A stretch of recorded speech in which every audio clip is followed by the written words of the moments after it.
I'm gonna pick up the pieces and build a Lego house. If things go wrong, we can knock it down. I think at the moment, in the charts and on the radio, there's two kinds of music out there. There's good music and there's bad music. And I think generally people can tell whether something's shit or not. And I think, personally, I made my album to be the best it could be. So I'd like to think that people could see it was good. So hopefully the way that the music introduces itself is just through people liking it and thinking it's good. I'd say that would be the main thing. Now I'm out of touch, I'm out of love. I'll pick you up when you're getting down. And out of all these things I've done, I think I love you better now. That meeting wasn't actually as important as everyone thinks it was. It was actually the gig that was before it that was the most important.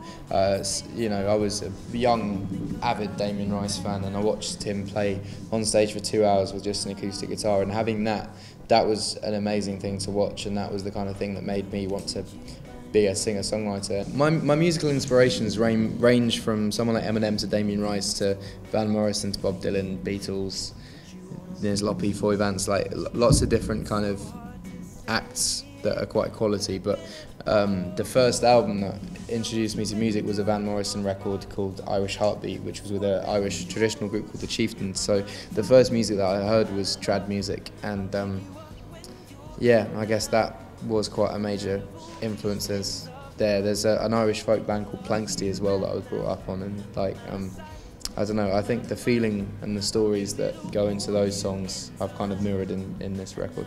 Originally, I just wanted an album title that kind of made people say that, like, why did you call it that? Like, you know, no one's called an album Plus before, but that's the kind of point, you know, it makes it stand out, and, you know, the reasons behind it is it's, you know, it's positive to have an album like that, and, you know, it's an add-on and blah, blah, blah, but I just kind of wanted to name it something that no one would call it. If you're broken, I will mend you, and I keep you sheltered from the storm that's raging on. Now I'm out of touch, I'm out of love. I'll pick you up when you're getting down. Yeah, Rupert's cool. He's a really nice guy, and he did that music video for free, which was really kind of him. He didn't have to do that, so, you know, he's a brilliant dude. Really, really nice guy. I'm out of touch, I'm out of love. I'll pick you up when you're getting down. And out of all these things I've done. I've been a massive fan of Harry Potter from really early. I mean, I like the recent films. I didn't really like the first few films. I'm not sure that many people did, but the recent films, you know, when they started to get a bit darker, they were good. But, you know, I've been into the books for ages. Ed Sheeran! I didn't expect to be nominated for the Brits at all, so to win 2 was an even bigger surprise. In my head, I'd kind of already accepted that I wasn't going to win any, and I was just going to go and enjoy it, and obviously I was playing as well, so that would have been fun, but winning 2 was, you know, quite a cool moment, Thank you. Lights gone, days end. The album, compared to the EPs, nothing changed musically. The songs were just better. I held back songs that I thought were album songs rather than EP songs and put them on the record. So, I mean, it's all, if you were listen to from the beginning, the first EP that I did when I was 14 up until my album that I did when I was 20, it's kind of, you can hear the progression, and then it kind of finishes off with this product, but then the next record is going to be the next kind of step, and it's all going to like progress from there. But I mean, the reason I gave out so much music before then, I think, like, nowadays record companies are really precious with their acts and their music, and they'll sign something and A&R it for 4 years and not let anyone hear it. And my view is, like, songs can always be written again, and you can always write better songs. Like, even though many people regard A-Team as my best song, I'll probably write a song better than that in 10 years time, you know. Like, there's a famous Stevie Wonder quote where they say, "What's your best song? Is it Superstition?" And he goes, "I haven't written it yet," which is quite a good kind of quote to have, because instead of me being precious of all my songs and saying, "No, I just want to wait to release one album," I was just like, "Look, I'm always going to write better songs than this, so I'm just going to release that there and release that there." And what that did is kind of make a fan base that, you know, had music to listen to rather than we're just expecting music.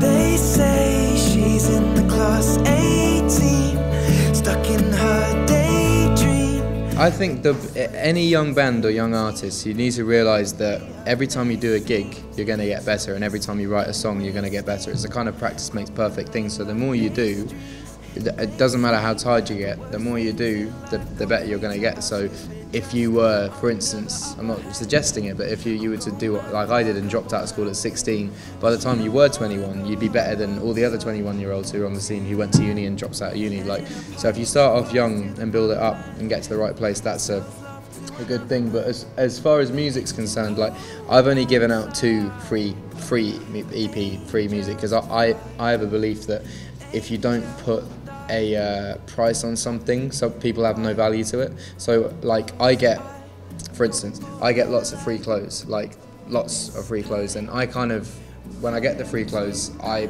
wear them once, and if my brother wants them or my friends want them, I'll usually give them to them. Like, it's kind of like a share and share alike thing. But if I buy one piece of clothing that costs me X amount of money, I'll wear that and I'll cherish it, and I'll wear, like, and my view on that is, like, with music, people are giving out free mixtapes and free albums all the time, and it's hyped for about a week and everyone's excited and everyone listens to it and then they forget about it. Whereas I buy an album on iTunes for $9.99, and that's $9.99 of my hard-earned money, and I'm going to make sure that I get my money's worth out of that album and listen to it every single day, and, you know, work out different things that are with it. So I find if you put a price on music, it makes the listener care about it more. So every single EP that I released, apart from the Slumdon Bridge EP that I gave out for free, and the One Take EP that was free as well, they were just kind of for, you know, just to say thanks to the fan base. But every single EP, such as Loose Change and collaborations and Songs I Wrote with Amy and stuff, they all had prices on them, because I wanted people to actually cherish them and love the music rather than expect to be given it. To fly, to fly.